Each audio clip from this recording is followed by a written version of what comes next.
Okay, let's look at this together. Okay, there's something I've always told the both of you. Whenever you're analyzing a chart, look at the story. The story will guide you on what to do. And the reason I said concentrate on just one time frame, which is the 1 hour time frame, is 1 hour time frame will give you the strongest. For now, it will give you the strongest territory so that you know what to do. If you go down to 30 minutes, 15 minutes, or up to 4 hours daily, weekly, monthly, that one is too high. 1 hour time frame, in, you have 24 hours to play with, meaning you have 24 candles to play with it to make a day. Now, with that being said, if you look at the story here, in this particular place, price started from here, went up, came down, and was going up like this, but eventually started coming down. The question, without me um, analyzing this chart, if you look at this clearly, you will notice that this big diagram, if I want to draw it all in one place, is just like this. What does this mean? That this particular guy is still holding the market, meaning here is still holding the market. Even if price came down and you took this buy going up, you're still going to, on a higher time frame, you could look at this as seller's territory. But on the 1 hour time frame, which I wanted you to concentrate on, and Mr. Prince did, if you look at it very closely, just follow price action. You don't have to overthink it. Follow price action. This is the territory here. Price came down, came up, did like this. Immediately price broke this low. Which low? This low here. Immediately price broke this low, you now have a new low coming down. I taught you this before. You keep following the market. You keep following it. Though this is on the 1 hour time frame, you just keep following it. What do? You see price made a new low, came back, took out this guy here. And remember what I told you, whenever price is going sideways like this, where it's not giving any clear distance, just avoid taking a buy inside of this sideways movement. Let me clean this so that you see the market very well. Inside of this sideways movement, you see how price was doing sideways like this before eventually broke low. You see this place, avoid it. If you want to take buy, it's better to look for buy above it, which is what Mr. Prince did here, and this is beautiful. You understand? Another thing you will do, which if I'm to take this trade, I've already started drawing it, is follow the momentum of the market. Price this was the support, it went up, came down, failed to break it, went up, came down, failed to break it, and eventually this broke it and came for retest. Look at it, this is not magic, this is what price will do. This support was holding for a while. Let me draw it with this. This support was holding for a while. But once price eventually broke it, what did it do? It came back for a test before making a new low. So with that being said, what you're going to do here is this was the last place price was holding. Price made a new low. And how did I draw it? I always draw body of support and body of resistance. Body of support, body of resistance. Okay. Now, and if I'm drawing it that no other candle is higher than this resistance and no other candle is lower than this support. But if I want to draw it here, I'm going to draw it like this, which is this resistance and this support. This support was the last that was holding the market, this one, holding the market before price did what? Turned bearish. This support was the last thing holding the market before price turned bearish. So if I want to use here, I'm going to use this zone. But this zone that Prince used, I am very confident that it's coming from either the 4 hours or the daily time frame. this particular zone, which is still correct, is still okay. Why I like GG, I've always told this because of the consistency with market structure. Consistency. Now, with that being said, price came down, came up like this, failed to break, but the moment it broke, it came back for retest. So if I wanted to enter a sell, I will enter a sell on this low with my stop loss on this high, and definitely around here I'm going to hit one arrow, which is the distance between my entry price and my stop loss. Then the distance between my entry price and my stop loss will now be equal to my entry price and my TP, which is 1:1. That will take us to the next um, episode or next module we are going to treat from next week. Now, price eventually did what? Came back, took out this last supply zone. This last supply zone, price came back, and what did I tell you? Whenever price changes direction this way, it must always come for retest before turning upwards.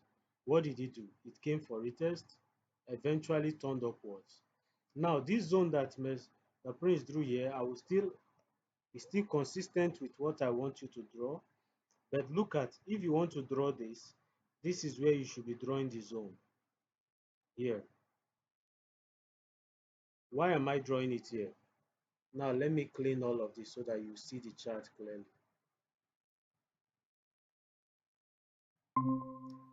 Why am I drawing it here? Because this was the last resistance and this is the new support. Always, whenever I want to draw your zone, last resistance, new support. This is why this one will look like it's very big. It's very big because this is now the demand zone. Anything inside of here, I'm still looking for buy. And what did price do? Price broke above, came for retest inside of this zone. This is a hot zone, and it did not even wait, it went up. Tried to go high again, failed to, came back again for retest. You see this week, where did it retest? It retested right into the zone, and immediately it was rejected.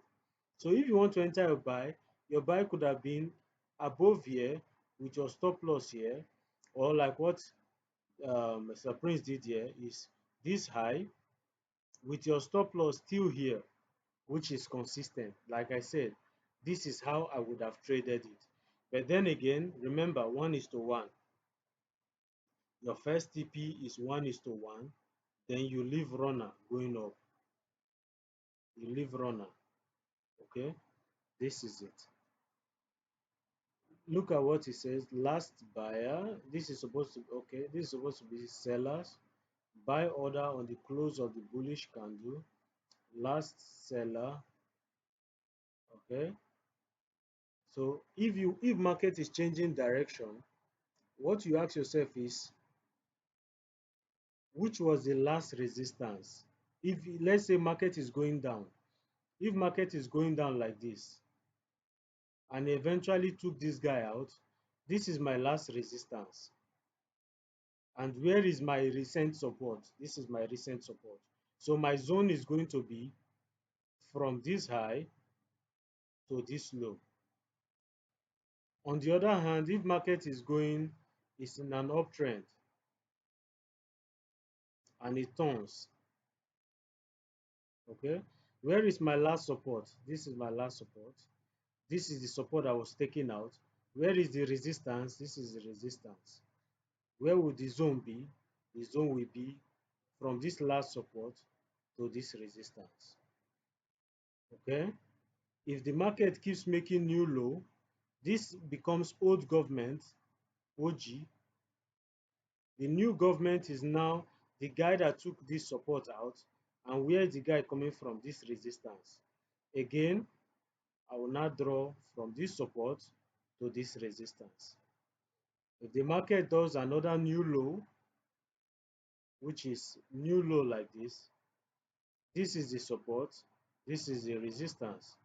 You just keep following the market like that. Keep following it like that.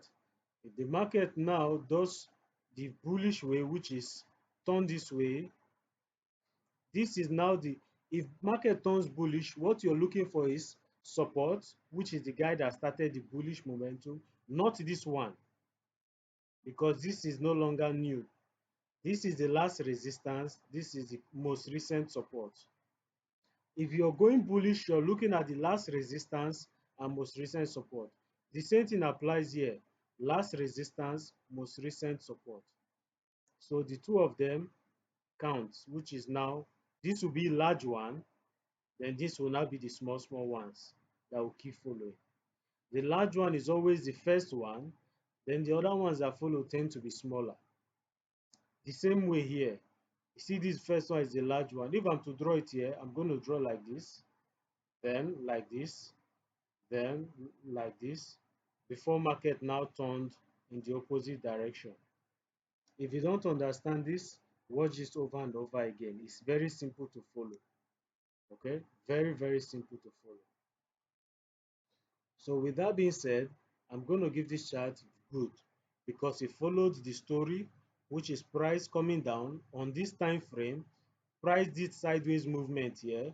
Instead of taking his buy at this point here or here, he waited for price to come above this zone.